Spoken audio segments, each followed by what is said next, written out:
Thank you. Whoa.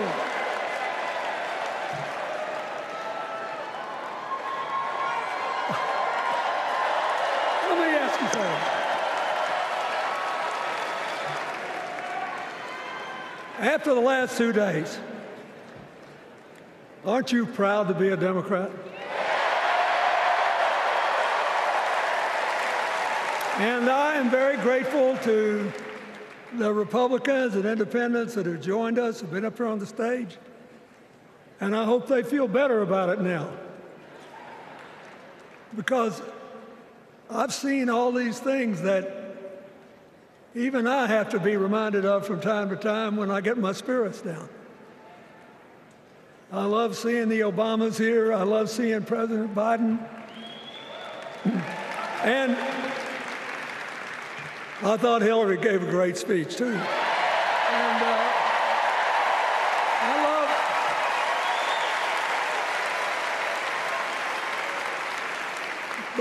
I love seeing all these young leaders. A bunch of them are coming up after me. They look better, they sound better, and they'll be exciting. I do want to say one word about President Biden.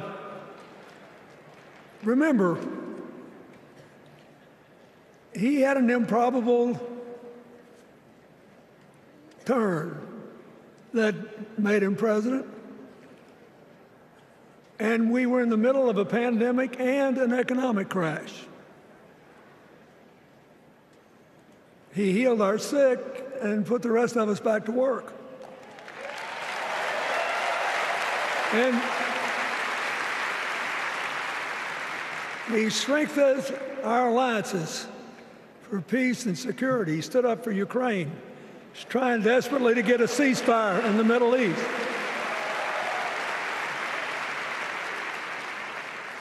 And then he did something that's really hard for a politician to do. He voluntarily gave up political power. And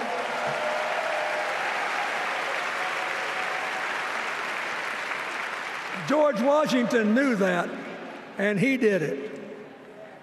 And he set the standard for us serving 2 terms before it was mandatory.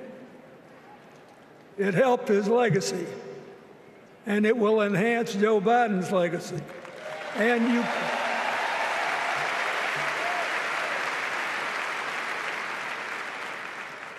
it's a stark contrast to what goes on in the other party. So I want to thank him for his courage, compassion, his class, his service, his sacrifice.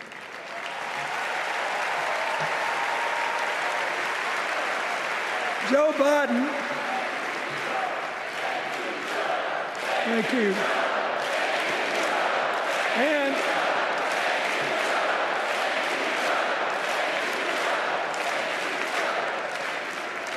he kept the faith, and he's infected a lot of the rest of us. Now let's cut to the chase. I am too old to gild the lily. 2 days ago, I turned 78, the oldest man in my family of 4 generations.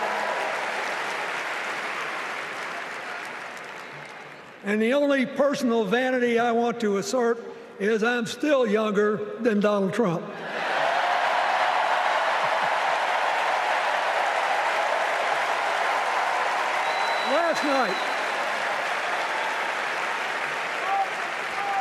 Last night, in what I thought was a very moving series of episodes, we nominated Kamala Harris and Tim Walz.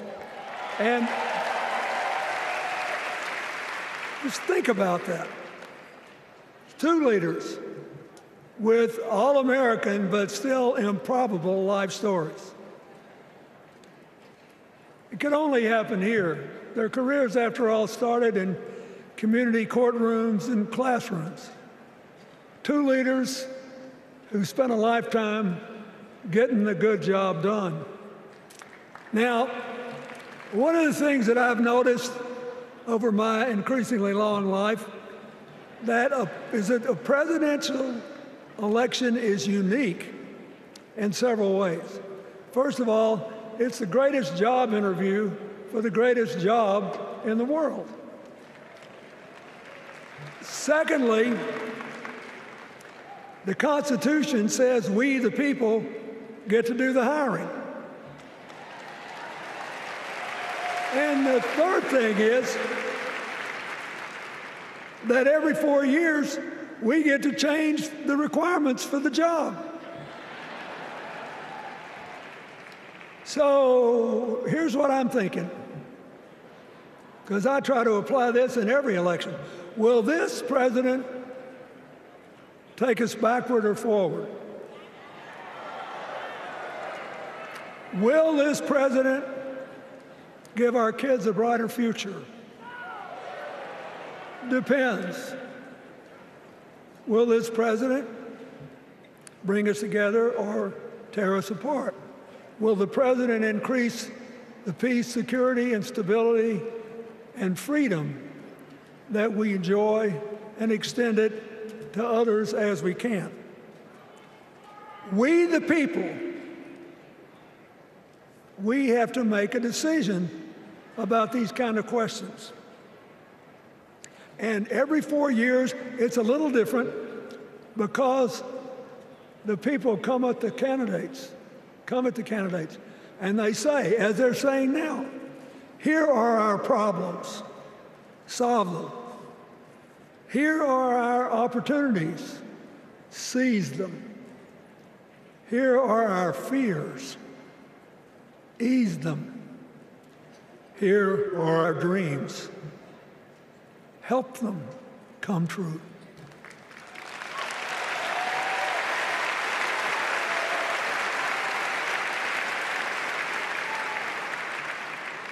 A president can answer that call by saying, I'll do my part, but you have to help me. We have to work together.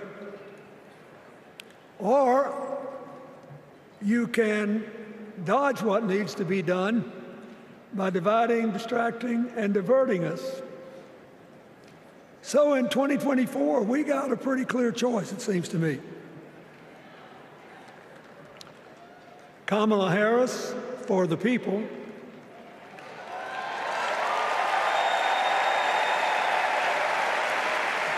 and the other guy who's proved even more than the first go-around that he's about me, myself, and I. I know which one I like better for our country.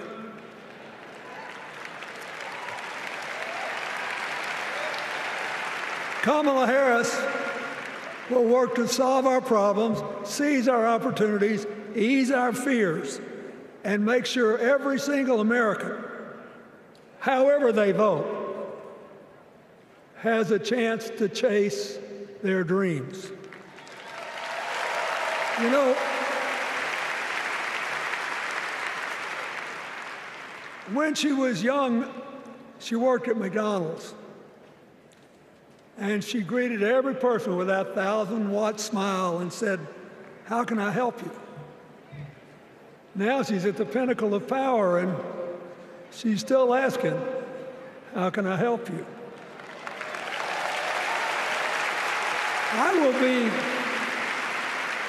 I'll be so happy when she actually enters the White House as president, because she will break my record as the president who spent the most time at McDonald's.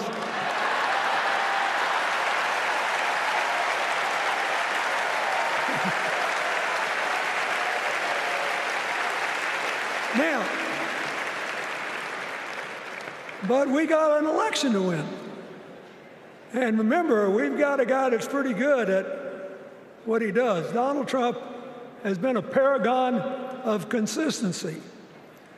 He's still dividing, he's still blaming, he's still belittling other people. He creates chaos, and then he sort of curates it as if it were precious art. Let me say not a single day goes by,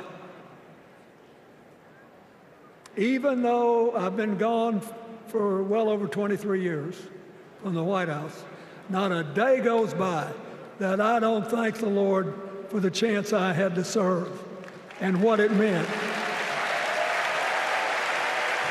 And one of the reasons, thank you.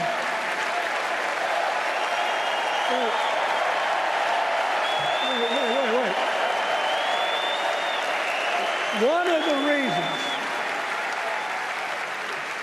One of the reasons I love the job so much is that in the toughest times, even on the darkest days, if you tried hard enough, there was always something good you could do for somebody else. Now, some days that's not easy to do. You've got to deal with all these emergencies, or there's something going on here, there, or yonder. But Kamala Harris is the only candidate in this race who has the vision, the experience, the temperament, the will, and yes, the sheer joy to get something done.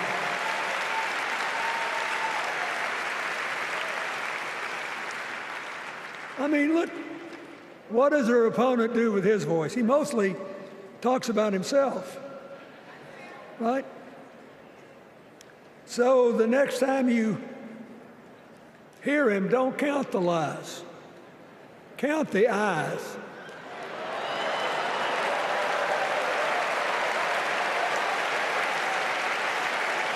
Count the eyes. His vendettas, his vengeance, his complaints, his conspiracies. He's like one of those tenors opening up before he walks out on stage, like I did, trying to get his lungs open by singing, me, me, me, me, me, me.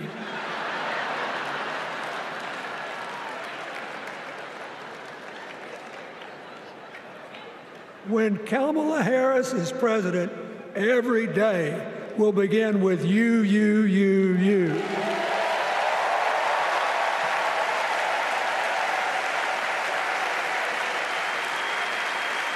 So,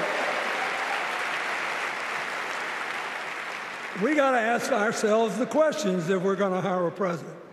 Do you want to build a strong economy from the bottom up and the middle out? Or do you want to spend the next 4 years talking about crowd size?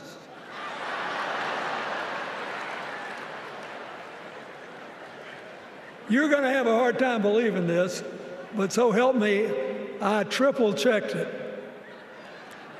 Since the end of the Cold War in 1989, America has created about 51 million new jobs. I swear I checked this 3 times. Even I couldn't believe it. What's the score? Democrats 50, Republicans 1.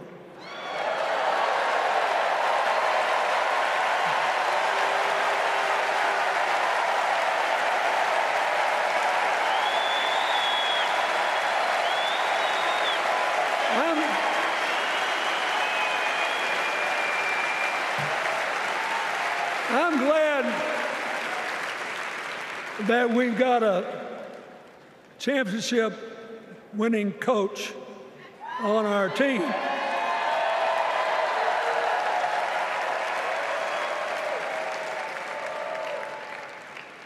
But even the most limited of us in what we know about football or any other sport knows that if you're got 50 and the other side's got 1, you're ahead.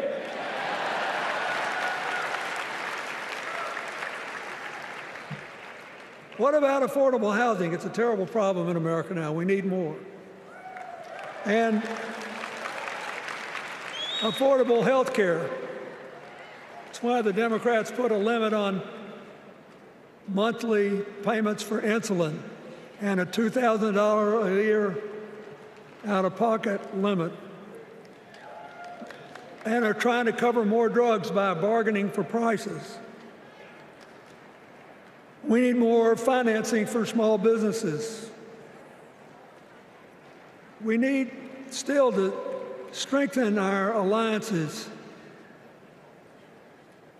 I almost croaked in the first debate of this election season when President Trump said nobody respected America anymore like they did when he was president. Wait. And with a straight face. Look, you got to give him. He's a good actor. With a straight face, he cited as evidence of the respect that existed for us when he was there the presidents of North Korea and Russia.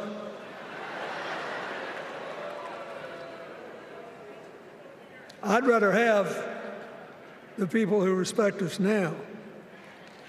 And one of the things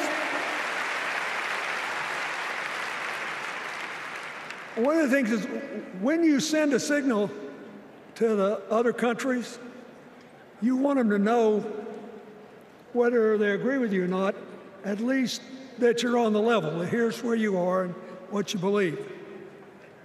What are they supposed to make to these endless tributes to the late, great Hannibal Lecter?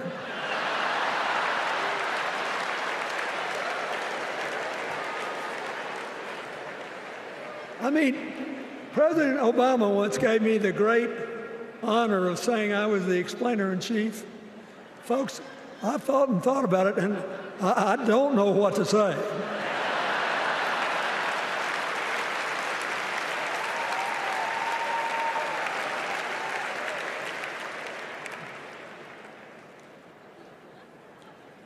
Like Hakeem Jeffries, I too want an America that's more joyful, more inclusive, more future-focused. Just think what a burden it's been on us to get up day after day after day after day, buried in meaningless hot rhetoric, when there's so many opportunities out there, so many problems that need to be solved. I want that. And that's the America Kamala Harris will lead. And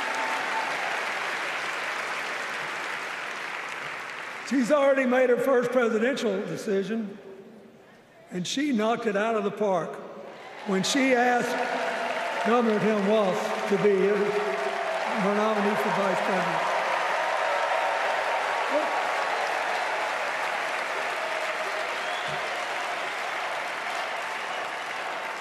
As they used to say when I was a young man growing up in Arkansas, you do not have to be all broke out with brilliance.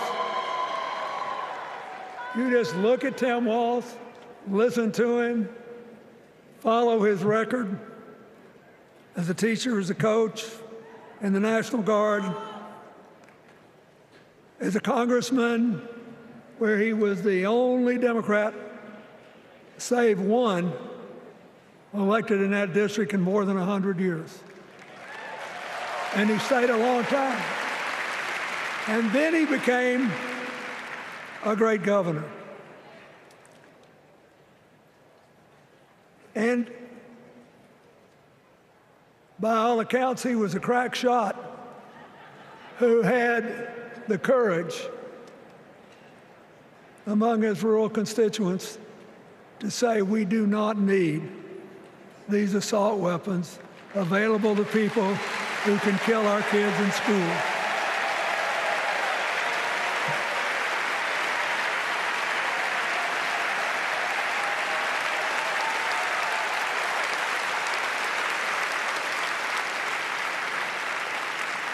So, armed with her first decision,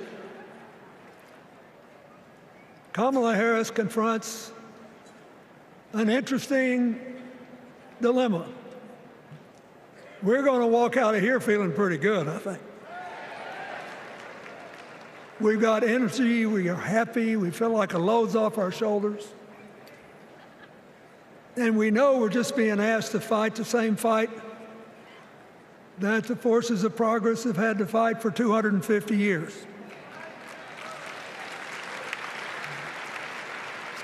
In the face of stiff and often violent opposition,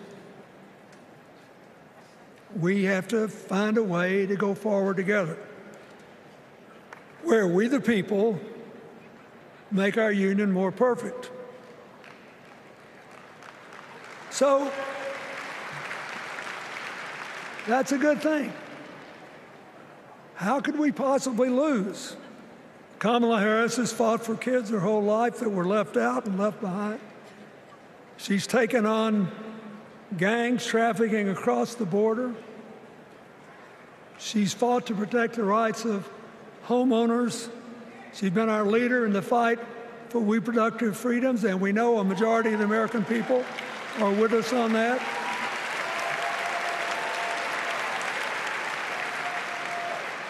And she's gained an invaluable amount of experience as vice president, advancing our values and interests around the world. She's already said she's going to work really hard to make sure that no American working full-time lives in poverty or has to worry about their children living in poverty. She says that we got to make home ownership an achievable dream for everyone, not just a privilege. She said that and this meant a lot to me, that she would protect everybody's right to vote, whether or not they voted for her. They were citizens, and they deserved the right to vote.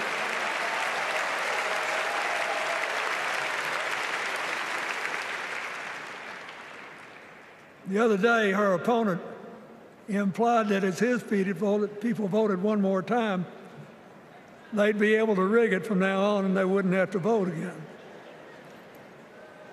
You think they're kidding, but I know a lot of these folks, and most of them are really good people, but some of them think that they are bound to dominate America politically, economically, and socially, and they have to use politics to do it, and they should rig the system.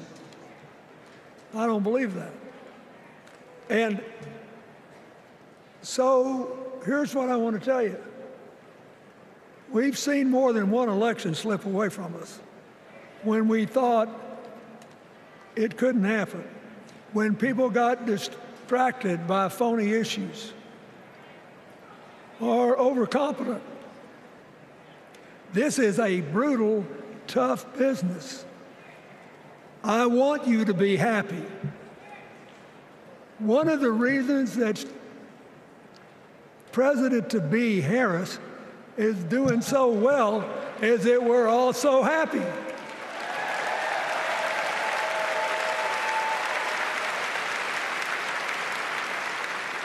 But you should never underestimate your adversary.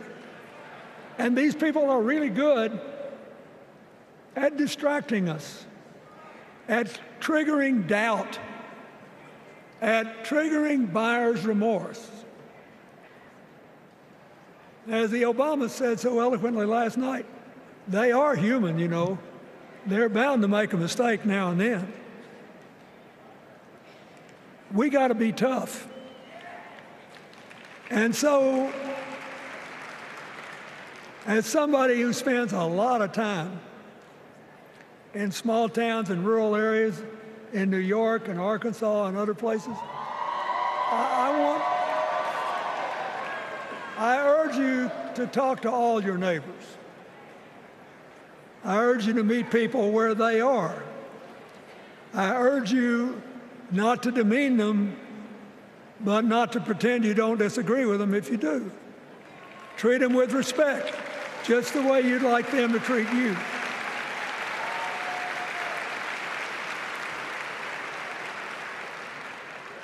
ask for their help, and then follow our leader, Kamala, and ask them, how can I help you? We Democrats right now have a lot of hay in the barn. We've got massive achievements, massive advances, but there's still a lot of slips between today and Election Day that we have to navigate. And so I want to say this from the bottom of my heart. I have no idea how many more of these I'll be able to come to. I started in '76, and I've been to every one since. But no, 72. Lord, I'm getting old. But here's what I want you to know. If you vote for this team, if you can get them elected and let them bring in this breath of fresh air, you will be proud of it for the rest of your life. Your children will be proud of it. Your grandchildren will be proud of it.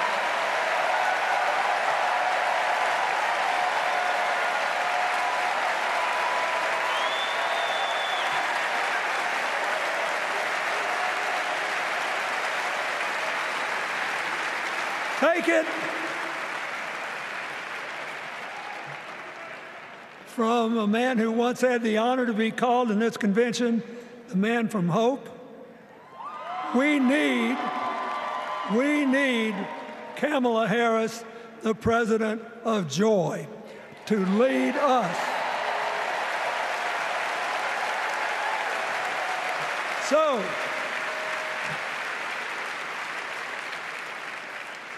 I'll be doing my part, you do yours. I'll see you when we're making a real joyful noise when the votes are counted. God bless you, and God bless America.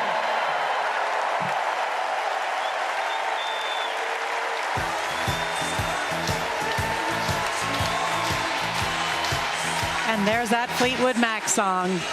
Standing ovation at the entrance and at the end for Bill Clinton. Want to go straight to Tony DeCopel. Tony, I imagine people were listening very intently. Nora, it was so quiet in this hall, unlike other moments we've heard. You could hear a pin drop, and if you're wondering, well, is that because people were bored or wrapped with attention? I'll tell you, it was wrapped with attention. When we tried to move and created a little bit of commotion to get in position to talk to you all, people were shushing us because of the sound of our shoes on the carpet. That's how much people wanted to hear this message. And by the way, I'll end on this note. We can see the prompter, which usually scrolls as speakers work through their remarks. Bill Clinton left that prompter behind at least 15 minutes ago and was just out there being Bill Clinton. And it connected with this audience. He is known for that, but one of his signature lines in 2024, we have a clear choice. We the people versus me, myself, and I. That emotional former Secretary of State Hillary Clinton watching this, an older generation of Democrats from President Biden to the Clinton family passing the torch to a new one. Well, it's interesting when we talked about that he had torn up his speech earlier. He tore up his speech earlier because he wanted it said to be his speech to be more fun, more youthful, more joyful. We keep hearing this word joy a lot. Tim Walz started it the other day when he said, you know, Kamala brings the joy to the party. A lot of people are picking up on the joy theme, including Bill Clinton again. And he had a couple of digs towards Donald Trump too. he sure did. The best possible speeches have a big architecture and then a very simple message. His almost comes down to two letters, the difference between I and you. And he started off by saying, don't you feel better to be a Democrat? He kept talking about you with Kamala Harris, and then me and I with Donald Trump. That's essentially what they argue the election comes down to. Now let's listen to Speaker Emerita Nancy Pelosi. Hello,